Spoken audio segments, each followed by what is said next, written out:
जैसा कि आप जानते हैं, वर्तमान में हमारे भारतीय संविधान में 6 मूल अधिकार हैं। जब हमारे भारत देश का संविधान बनकर तैयार हुआ था, उस समय संविधान में 7 मूल अधिकार थे। अब वर्तमान में जो 6 मूल अधिकार हैं, उनमें से अब हम पढ़ रहे हैं स्वतंत्रता का अधिकार, जिसके अंतर्गत आर्टिकल 19, 20, 21 और 22 आते हैं। चलिए आज हम पढ़ते हैं अनुच्छेद 22 यानी आर्टिकल 22। ये क्या है? गिरफ्तारी और नजरबंदी के खिलाफ संरक्षण। इसमें दो व्यवस्थाएं हैं। दो क्या है? मतलब इसमें दो अलग अलग प्रकार है। वो क्या है? देखिए, नजरबंदी। अब हम इस डायग्राम के माध्यम से इसको समझने का प्रयास करते हैं। देखिए, ये क्या है? अरेस्ट करना या आपको हिरासत में रखना। इसमें दो काम होते हैं। आपने कोई क्राइम कर दिया है, जैसे आपने किसी की हत्या कर दी है, आपने कोई चोरी कर ली है, मतलब आपने कोई क्राइम कर दिया है। उसके बाद आपके साथ किस तरह से कानून के प्रोसीजर के तहत डील किया जाएगा, वो हो गया ये। लेकिन इसमें क्या है? ये दूसरा है निवारक निरोध। मतलब आपने कोई गलत काम नहीं किया है, लेकिन आपके ऊपर शक है कि आप ये गलत काम कर सकते हैं, जिससे बहुत से लोगों की जान जा सकती है या फिर कानून व्यवस्था सही नहीं रहेगी आपके बाहर रहने से। तो आपको सरकार के द्वारा हिरासत में लिया जा सकता है कोई भी क्राइम करने से पहले। उसके लिए कौन सा आर्टिकल है? उसके लिए भी आर्टिकल 22 के तहत डील करते हैं। और अगर आपने कोई क्राइम कर दिया है तो आपको किस तरह से सजा दी जाएगी, क्या सजा दी जाएगी, उसके लिए आपको जो प्रोसीजर है वो भी आर्टिकल 22 के तहत है। सबसे पहले पढ़ते हैं हम कि अगर आपने कोई क्राइम कर दिया है, मतलब इसमें क्या है? दंडात्मक निरोध। मतलब आपको दंड देना है, एक व्यक्ति को दंडित करना। इसमें क्या है? परीक्षण के बाद। मतलब आपको गिरफ्तार कब किया गया है? जब आपने कोई क्राइम कर दिया है, आपके खिलाफ एफआईआर हुई है।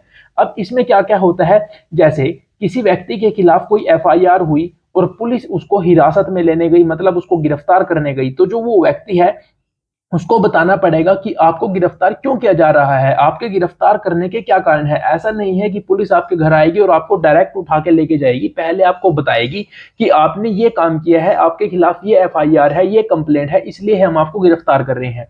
वकील से परामर्श। मतलब जो व्यक्ति जिसके ऊपर कोई क्राइम, मतलब उसके ऊपर आरोप लगा है, साबित तो नहीं हुआ ना। साबित तो कब होगा? जब न्यायालय अपना फैसला सुनाएगा। तो वो अपना वकील हायर कर सकता है, परामर्श ले सकता है 24 घंटे के भीतर पेश। किसके सामने? मजिस्ट्रेट के सामने। अब पुलिस ने आपको हिरासत में ले लिया, मतलब आपको आपके घर से उठा लिया, तो 24 घंटे के अंदर अंदर पुलिस को आपको मजिस्ट्रेट के सामने पेश करना होता है। अब ये जो 24 घंटे है, इसके तहत वो समय काउंट नहीं होता। मतलब जब आपको अरेस्ट किया, अरेस्ट करने से लेके आपको पुलिस स्टेशन में लेके गए, तो जो रास्ते का समय है आने जाने का, वो इस 24 घंटे में काउंट नहीं होगा। ऐसा क्यों? अब मानिए किसी व्यक्ति का जो गांव है वो बहुत दूर पहाड़ी एरिया में है, जहां पे जाने का कोई रास्ता ही नहीं है। मतलब वहां से पुलिस स्टेशन तक जाने में ही अगर 10-12 घंटे का समय लग जाता है, या रास्ता बीच में बाधित है, तो वो बंदा क्या कहेगा कि मेरा तो आने जाने का समय पूरा हो गया, बस अब मेरे को छोड़ दीजिए, मेरे को तो मजिस्ट्रेट के सामने जाना ही नहीं है। इसलिए यह व्यवस्था की गई है कि आने जाने का समय काटकर, मतलब व्यक्ति के घर से लेकर पुलिस स्टेशन तक आने जाने का जो समय है वो 24 घंटे में काउंट नहीं होगा। ये आप समझ गए। अब निवारक निरोध है दूसरा टाइप। इसमें क्या है? एक व्यक्ति को हिरासत में लेना, मतलब उसके ऊपर शक है कि ये कानून व्यवस्था को सही से नहीं रहने देगा। मतलब इसमें क्या होता है कि अगर कोई ऐसा व्यक्ति है जो अगर बाहर रह के लोगों को भड़का सकता है, उसको भी हिरासत में जो लिया जाता है वो निवारक निरोध के तहत लिया जाता है। निवारक निरोधक कानून के तहत कार्रवाई उसके ऊपर होगी। इसमें क्या है?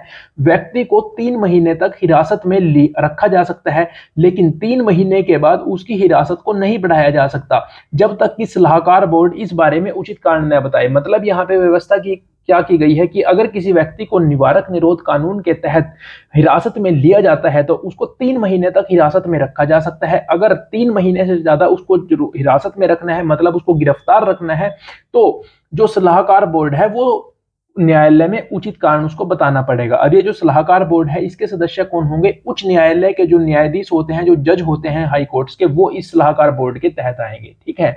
निरोध का आधार संबंधित व्यक्ति को बताया जाना चाहिए। अब अगर किसी व्यक्ति को आपने, मतलब उसको निवारक निरोध कानून के तहत अरेस्ट कर रखा है, मतलब उसने कोई क्राइम नहीं किया, लेकिन आपने उसको पहले ही हिरासत में लिया हुआ है, तो उसको बताना होगा कि आपको हिरासत में क्यों लिया जा रहा है। लेकिन यहाँ पे ये जरूरी नहीं है कि उसको बताया जाए। अब देखिए यहाँ पे छोटे छोटे कुछ पॉइंट है जो हम पढ़ लेते हैं। वो क्या है? दंडात्मक निरोध क्या है? सुरक्षा के अधिकार प्राप्त सिर्फ नागरिकों को। अब जो हमारे भारत का संविधान है उसमें जो पार्ट 3 में मूल अधिकार है, उनमें से कुछ मूल अधिकार हमारे सिर्फ भारतीय नागरिकों को प्राप्त है, लेकिन कुछ विदेशियों को भी प्राप्त है।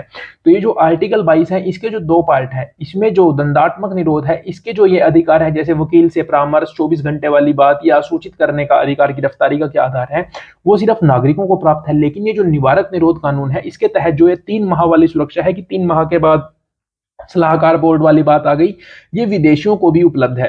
अब ऐसा क्यों किया गया, विदेशियों को ये क्यों दी गई? अब आप एक बात बताइए कि कोई विदेशी हमारे भारत देश में घूमने आया और सरकार ने उसको निवारक निरोधक कानून के तहत उसको अंदर डाल दिया, और उसको अगर आप बताओगे भी नहीं तो कैसे होगा कि आपको क्यों अंदर डाला गया है? तो कौन हमारे भारत देश में आके सेफ फील करेगा? इसलिए ये व्यवस्था की गई है। अब देखिए, ज्यादातर केसेस में क्या होता है कि जो मूल अधिकार होते हैं, उसमें जो कानून बनाने का अधिकार होता है वो संसद के पास होता है, ताकि सारे के सारे देश में कानून में सिमिलरिटी रहे। लेकिन ये जो निवारक निरोधक कानून है, इसके तहत कुछ ऐसे विषय है जहां पे राज्य सरकारें भी कानून बना सकती है। अब ये जो एडवाइजरी बोर्ड है, मतलब जो सलाहकार बोर्ड है जिसमें हाई कोर्ट के जजेज होते हैं, ये किस तरह से काम करेगा, इसके जो नियम बनाएगी वो संसद बनाएगी।